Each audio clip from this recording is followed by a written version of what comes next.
Hoy vamos a hablar de la mujer que espió a Pablo Escobar y se enamoró del enemigo. Una historia donde el amor, la traición y el poder se mezclan en una sola cama. Antes de comenzar, quiero que comentes aquí abajo desde donde nos estás viendo, deja tu me gusta y suscríbete al canal, porque lo que vas a descubrir hoy revela el lado más peligroso del corazón del patrón. Quédate hasta el final, porque la verdad sobre ella cambió para siempre la historia del cartel de Medellín. En la Medellín de los años 80, donde la lealtad se medía con sangre y el miedo era moneda de cambio, apareció una mujer que nadie habría imaginado como espía. Su nombre era Lucía Andrade, periodista, inteligente, discreta y con una mirada capaz de desarmar a cualquiera. Detrás de su aparente inocencia se escondía una misión que podía costarle la vida: acercarse a Pablo Escobar, ganarse su confianza y traicionarlo desde dentro. Todo comenzó cuando el gobierno, desesperado por detener el avance del cartel de Medellín, buscó aliados que pudieran infiltrarse sin levantar sospechas. Lucía, que ya había entrevistado a figuras del narcotráfico para su medio, fue vista como la candidata perfecta. Su belleza y su habilidad para moverse en los círculos de poder eran su mejor disfraz. Lo que nadie previó fue que, en su intento de exponer al patrón, terminaría prisionera de sus propios sentimientos. Cuando conoció a Escobar, él no era solo el hombre más temido de Colombia. Era un líder carismático, encantador, con una inteligencia que intimidaba tanto como fascinaba. Pablo tenía esa capacidad de mirar a las personas como si pudiera leerlas por dentro. Lucía lo sintió desde el primer encuentro. En ese instante, su misión comenzó a desmoronarse lentamente. Lo que debía ser una operación fría se convirtió en una peligrosa danza entre la atracción y el engaño. Pero Escobar no era ingenuo. Desde el primer momento sospechó de su repentina aparición en su entorno. Sin embargo, en lugar de rechazarla, decidió jugar su propio juego. Quería saber hasta dónde llegaría esa mujer y si era tan fuerte como aparentaba. Lo que ninguno de los dos imaginaba era que esa historia de espionaje y seducción acabaría marcando el principio del fin. Las primeras semanas, Lucía mantenía el equilibrio entre su deber y su deseo. Grababa conversaciones en secreto, tomaba notas codificadas y enviaba mensajes cifrados a su contacto dentro del DAS. Cada encuentro con Escobar era una mezcla de tensión y peligro. Él, sin saberlo del todo, le mostraba su mundo, sus lujos, sus miedos, su forma de entender la lealtad. Y cuanto más lo conocía, más difícil le resultaba odiarlo. Escobar, por su parte, comenzó a sentir algo extraño. Había tenido mujeres, amantes y confidentes, pero Lucía era distinta. No buscaba su dinero ni su poder, parecía querer comprenderlo. En las noches, mientras los helicópteros del ejército sobrevolaban Medellín, él la miraba y pensaba que, en sus ojos, encontraba un reflejo de su propia humanidad perdida. Era el tipo de conexión que no debía existir entre un monstruo y su cazadora.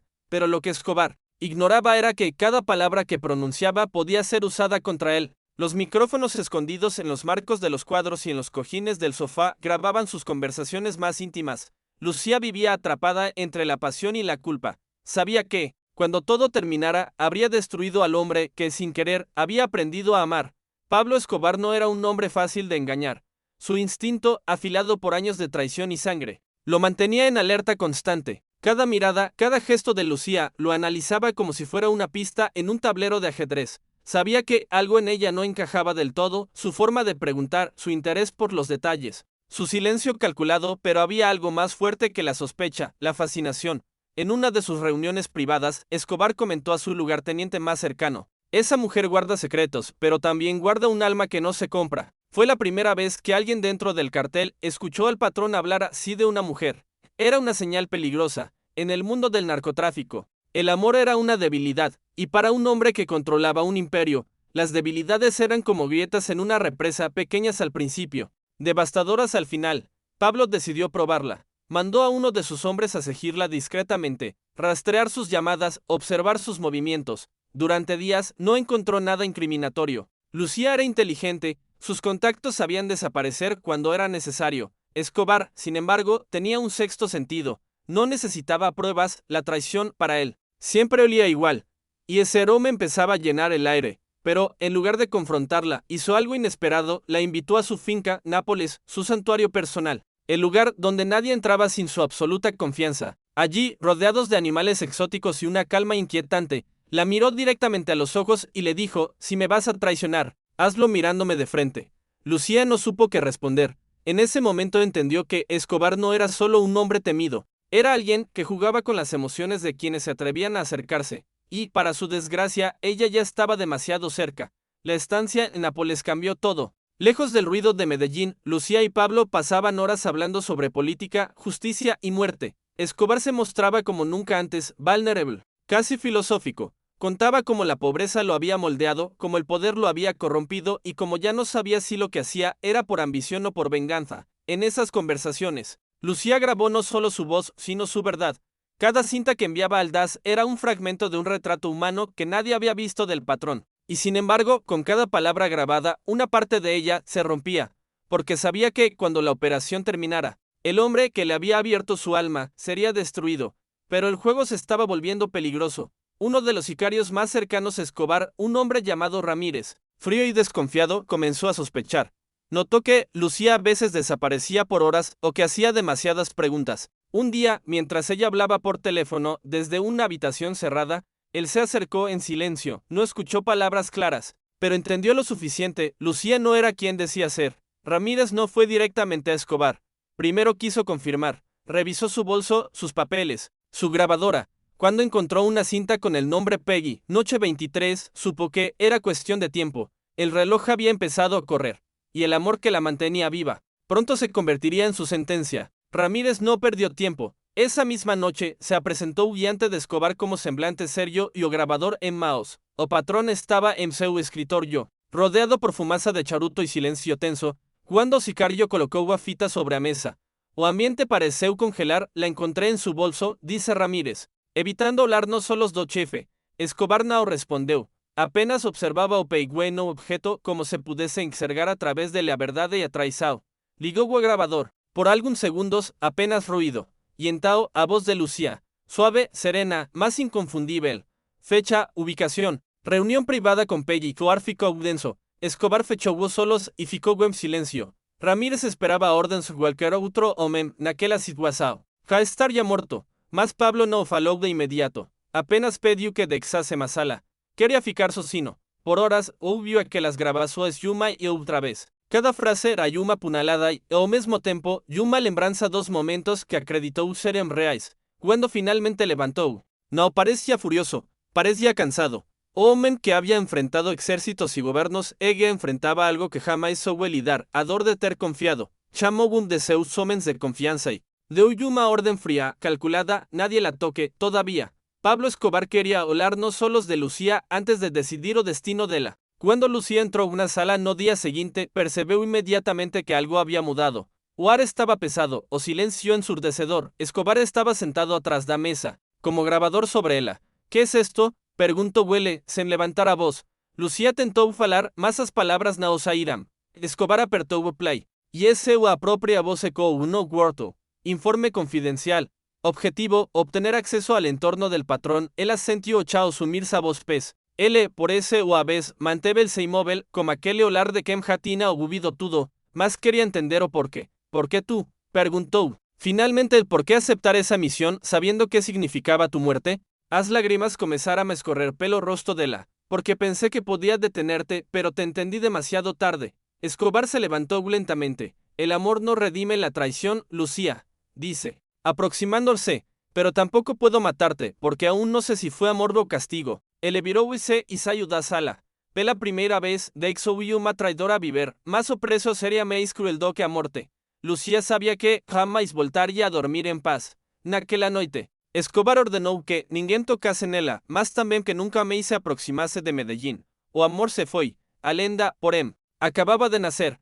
Lucía escapó esa misma noche, con el corazón latiendo como si quisiera huir del cuerpo. Tomó el primer bus que salía de Antioquia. No llevaba equipaje, apenas una chaqueta, unas cintas escondidas y un miedo que la acompañaría por el resto de su vida. Mientras el vehículo se alejaba por la carretera sinuosa, miró hacia las montañas y sintió que estaba dejando atrás una parte de sí misma, la parte que había amado, traicionado y sobrevivido. En Bogotá, el gobierno la recibió con discreción. Para los agentes del DAS, Lucía era una heroína silenciosa. Había entregado información crucial, conversaciones privadas, rutas, nombres. Su misión había sido un éxito, pero para ella nada de aquello importaba. Cada noche, al cerrar los ojos, escuchaba la voz de Escobar repitiendo aquella última frase: el amor no redime la traición.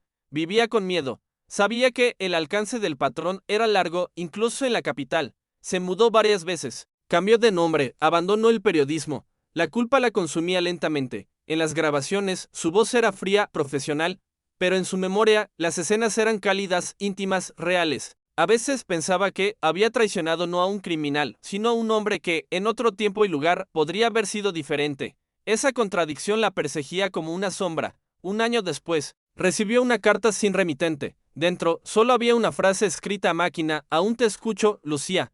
No había firma, ni amenazas, ni rastros, pero no necesitaba más. Supo que, donde quiera que estuviera, Escobar aún la recordaba. Y ese pensamiento, lejos de darle paz, la condenó para siempre. Mientras tanto, en Medellín, Escobar había cambiado. Los que lo conocían decían que ya no confiaba en nadie, ni siquiera en sus hombres más leales. Se había vuelto más frío, más calculador, más peligroso. Aquella traición, aunque pequeña en apariencia, había abierto una herida que nunca sanó. En sus noches solitarias en Nápoles, el patrón escuchaba música vieja, tomaba whisky y miraba los retratos de su pasado.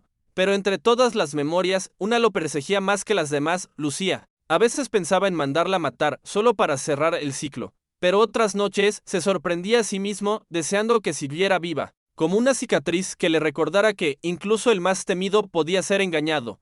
Fue después de esa historia que su comportamiento cambió para siempre. Se volvió más paranoico. Ordenó ejecuciones por simples sospechas, rompió alianzas antiguas y empezó a desconfiar hasta de su sombra. En el fondo, Pablo Escobar ya no luchaba contra el gobierno, ni contra los enemigos del cartel. Luchaba contra algo mucho más poderoso: su propio corazón traicionado. Esa fue la última vez que el patrón amó a alguien, y también la última vez que permitió que alguien lo mirara sin miedo. El día después de la traición de Lucía, algo en Escobar se quebró definitivamente. No lo decía, pero todos lo sentían. Ya no confiaba en nadie. Miraba a sus hombres como si cada uno ocultara un cuchillo bajo la chaqueta. Las risas en la hacienda Nápoles se apagaron.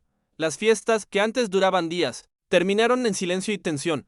Pablo comenzó a cambiar sus rutinas, dormía en lugares distintos cada noche, usaba dobles para confundir a los espías, y mandó revisar su comida 3 veces antes de tocarla. No toleraba preguntas, ni miradas prolongadas. Su mirada, antes seductora y segura, ahora era la de un hombre que veía fantasmas en cada sombra. Los informes del cartel indicaban que el patrón estaba perdiendo el control, no porque faltara poder, sino porque el miedo lo había alcanzado. Era irónico: el hombre que había infundido terror a medio país ahora vivía prisionero de su propio temor. Una noche, mientras bebía whisky frente al lago artificial de su hacienda, le dijo a su guardaespaldas: todos me traicionarán algún día, hasta los que creen amarme. El guardaespaldas no respondió. Sabía que esa frase no era paranoia, era profecía. Escobar empezó a coleccionar grabaciones antiguas, no de sus negocios, sino de su voz con Lucía. Las escuchaba en la madrugada, mientras Medellín dormía. Nadie se atrevía a preguntar por qué. Algunos decían que era para recordar cómo había sido engañado. Otros creían que, en el fondo, seguía buscándola entre las sombras. El patrón ya no mandaba con la misma calma. Ahora gritaba, sospechaba, castigaba. Y cada vez que alguien desaparecía sin explicación, los hombres del cartel sabían que no era por negocios, sino por una mujer que lo había hecho sentir humano. Con el paso de los meses, Escobar convirtió su dolor en una nueva forma de poder. Si no podía confiar, entonces todos debían temer. Ordenó la muerte de un periodista que había mencionado el nombre Lucía en una entrevista, sin saber el peligro que corría. Mandó quemar una red de informantes completa, convencido de que uno de ellos tenía contacto con ella. Pero lo más perturbador fue su nueva obsesión: las mujeres. No las buscaba por placer, sino por control. Cada cita era una prueba, cada mirada, un interrogatorio disfrazado. Quería saber si alguien más intentaría traicionarlo. Ninguna lo logró porque ninguna volvió a salir de su lado viva. En los archivos del cartel, aquel año se recuerda como la temporada del silencio. Las ejecuciones eran más precisas, los castigos más crueles. El patrón ya no hablaba de dinero ni de política. Hablaba de fidelidad, de pureza, de castigo. Sus hombres no entendían que no luchaba contra el gobierno, sino contra la sombra de una mujer que lo había desarmado sin disparar una sola bala. En la radio sonaban las noticias de los atentados, los asesinatos, los desaparecidos. Pero en la mente de Escobar solo resonaba una voz: aún te escucho, Lucía. Porque a veces el infierno no está hecho de fuego, sino de recuerdos que no mueren. Pasaron los años y el nombre de Lucía se desvaneció de los informes oficiales. Cambió de identidad, de cabello, de voz. En Cali trabajaba bajo un nombre falso como maestra en una escuela primaria. Los niños la llamaban señorita Ana. Y nadie, ni siquiera sus colegas, sospechaba que aquella mujer de mirada tranquila había vivido una de las historias más peligrosas del país. Pero el miedo no desaparece, solo aprende a disfrazarse. Lucía evitaba las cámaras, las conversaciones personales, los hombres que hacían demasiadas preguntas. No tenía redes, ni fotos, ni vínculos. A veces, al final del día, se quedaba mirando el horizonte y se preguntaba si Escobar aún estaba vivo. Una noche, mientras cerraba su sala de clases, vio un sobre deslizarse por debajo de la puerta. Lo recogió con manos temblorosas. Dentro, una única frase escrita a máquina: nunca se olvida la voz que te traicionó. Su respiración se cortó. No había firma, ni pista, ni olor. Pero el mensaje era inconfundible. Corrió al teléfono público y marcó un número que había jurado no volver a usar, el de un antiguo contacto del DAS. Le dijeron que no podían ayudarla. El patrón está muerto, le aseguraron. Pero ella sabía que la muerte de Escobar, como todo en su vida, estaba llena de sombras. Esa noche hizo la maleta. Dejó su trabajo, su casa y su nombre. Porque si algo había aprendido en su tiempo junto al patrón era que los fantasmas del poder no mueren, solo cambian de rostro, a miles de kilómetros. En una pequeña ciudad costera, Lucía trató de empezar de nuevo. Abrió una cafetería frente al mar donde el sonido de las olas cubría los recuerdos que no la dejaban dormir. Allí nadie la conocía, nadie la buscaba. Por primera vez creyó que había vencido al pasado. Pero una tarde, mientras servía café a un turista, escuchó una melodía que la paralizó. Era la voz del patrón. Una vieja grabación que ella misma había entregado al DAS años atrás. El hombre que la escuchaba en su celular no tenía idea de lo que representaba para ella. Pero esas palabras, esas mismas frases que había grabado escondida, ahora se viralizaban como una curiosidad histórica. El mundo había olvidado quién era Lucía, pero el eco de su voz ejía vivo. Esa noche cerró el café temprano, subió al tejado y miró al mar oscuro. Él a distancia creyó ver luces moverse, como si alguien la estuviera observando. Tal vez era paranoia. Tal vez era justicia, pero lo cierto es que, en algún lugar de Colombia, el nombre de Lucía aún se susurraba entre los viejos hombres del cartel, no como una traidora, no como una amante, sino como la única mujer que hizo temblar al patrón sin disparar una bala. Con la muerte de Escobar, muchos pensaron que los secretos del patrón se habían ido con él, pero entre los hombres que una vez le sirvieron, se contaban historias que pocos se atrevían a repetir, historias sobre una mujer, sobre grabaciones desaparecidas, y sobre una traición que había marcado los últimos días del patrón. Uno de sus antiguos lugartenientes, años después, declaró en una entrevista clandestina: el patrón murió pensando en ella, no en el dinero ni en la familia, en ella. Nadie supo si era verdad, pero los rumores crecieron. Algunos decían que Escobar había mandado enterrar una caja con las cintas originales de Lucía en los terrenos de Nápoles, junto con su fortuna. Otros aseguraban que, antes de morir, grabó un último mensaje dirigido solo a ella. Con el tiempo, esa historia se convirtió en leyenda. Los jóvenes del cartel hablaban de Lucía como si fuera un fantasma, una figura que había logrado lo imposible: hacer dudar al hombre que nunca dudaba. En Medellín, su nombre se pronunciaba en voz baja, casi con respeto, no porque fuera una traidora, sino porque fue la única que miró al patrón a los ojos y sobrevivió.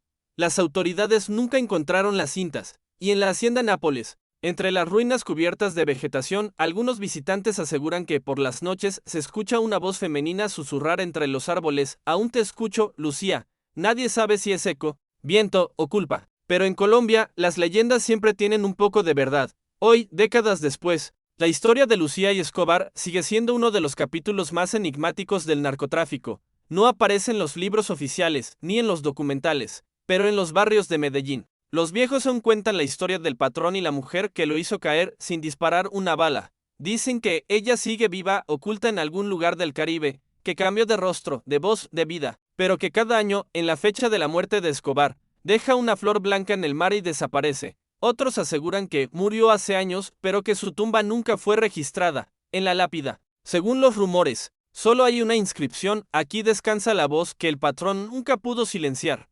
La historia de Lucía y Escobar no es solo de amor o traición, es la prueba de que, incluso el hombre más poderoso del mundo puede ser derrumbado por algo tan simple como un sentimiento. Y aunque el polvo del tiempo haya cubierto sus nombres, la leyenda sigue viva, porque, en el fondo, ambos quedaron presos en la misma condena: él, en su poder eterno; ella, en su silencio eterno. Años después, un periodista colombiano que investigaba los últimos días de Escobar recibió una caja sin remitente. Dentro había cintas de casete, grabadas con una voz femenina. En una de ellas, se escuchaba claramente la respiración de un hombre, y luego, la voz del patrón. Nadie sabe cómo esas grabaciones aparecieron, ni quién las envió, pero su contenido estremeció a todos los que las escucharon. En ellas, Escobar hablaba de redención, de amor, y del precio de la traición. En un fragmento, se lo escucha decir: Lucía, si estás oyendo esto, ya sabes que te perdoné, pero nunca olvidaré. El periodista intentó autenticar las grabaciones, pero poco después de hacer pública su investigación,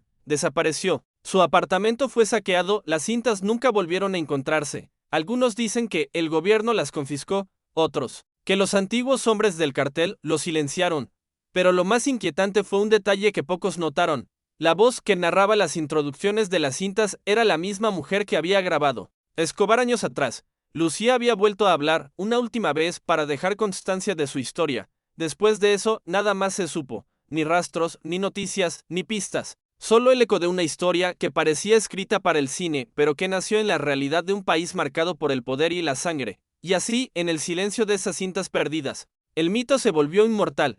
Si algo nos enseña la historia de Lucía y Escobar, es que incluso los monstruos tienen corazón y que los héroes a veces también se manchan de oscuridad. El hombre que desafió gobiernos, ejércitos y fronteras, cayó ante la traición más humana de todas, el amor. Ella, la mujer que creyó salvar vidas, terminó destruyendo la suya. En los archivos no figura su nombre real. Para el mundo, Lucía nunca existió, pero para quienes escucharon su voz, los que estuvieron cerca del patrón, los que sobrevivieron a su era, ella sigue siendo una sombra, un fantasma que ronda la memoria del hombre que alguna vez creyó ser invencible. Hoy, décadas después, las grabaciones de Escobar siguen apareciendo en foros, museos y colecciones privadas. Algunas son falsas, otras auténticas. Pero entre todas ellas, hay una que aún nadie se atreve a publicar. Lucía, si aún me escuchas, yo también sigo oyendo tu voz, porque algunas historias no terminan con una bala, sino con un susurro que atraviesa el tiempo. Narrador, ¿tú crees que Lucía realmente escapó, o que sigue viviendo bajo otro nombre, observando en silencio lo que ayudó a destruir? Si quieres descubrir más historias ocultas del patrón, suscríbete al canal y deja tu comentario abajo. Cuéntame, ¿qué habrías hecho tú si amar a Escobar fuera la misión más peligrosa de tu vida?